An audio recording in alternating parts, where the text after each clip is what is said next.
Hi అండి. ఈరోజైతే నేను పిజ్జాని ఇంట్లో ఎలా సింపుల్‌గా చేసుకోవాలో చూపిస్తున్నాను. నేనైతే ఈ పిజ్జాని ఫస్ట్ టైమ్ ఇంట్లో చేస్తున్నానండి. దానికోసం అయితే నేను పిజ్జా బేస్‌నైతే బుక్ చేసుకున్నాను. ఇంకా pizza sauce, mayonnaise, capsicum, onions, tomatoes, cheese, red chilli flakes ఇవైతే తీసుకున్నాను. ఫస్ట్ అయితే పిజ్జా బేస్‌ని తీసుకొని దానిపైన పిజ్జా సాసు, మయోనీస్ స్ప్రెడ్ చేసుకోవాలి. దానిపైన చీజ్ అయితే తురుముకోవాలండి. ఇంకా మనకు కావాల్సిన వెజిటబుల్స్ క్యాప్సికమ్, ఆనియన్స్, టొమాటోస్ ఉంటే మీ దగ్గర అవి కూడా వేసుకోవచ్చండి. కార్న్స్ నా దగ్గర అయితే లేవు, అందుకే వేసుకోలేదు. దానిపైన మళ్ళీ చీజ్ వేసుకొని దానిపైన రెడ్ చిల్లీ ఫ్లేక్స్ వేసుకోవాలి.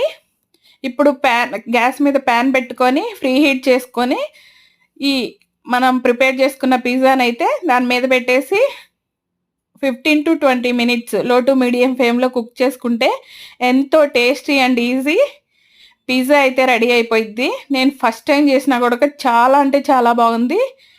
మీరు కూడా తప్పకుండా ట్రై చేసి ఎలా ఉందో అయితే కామెంట్ చేయండి.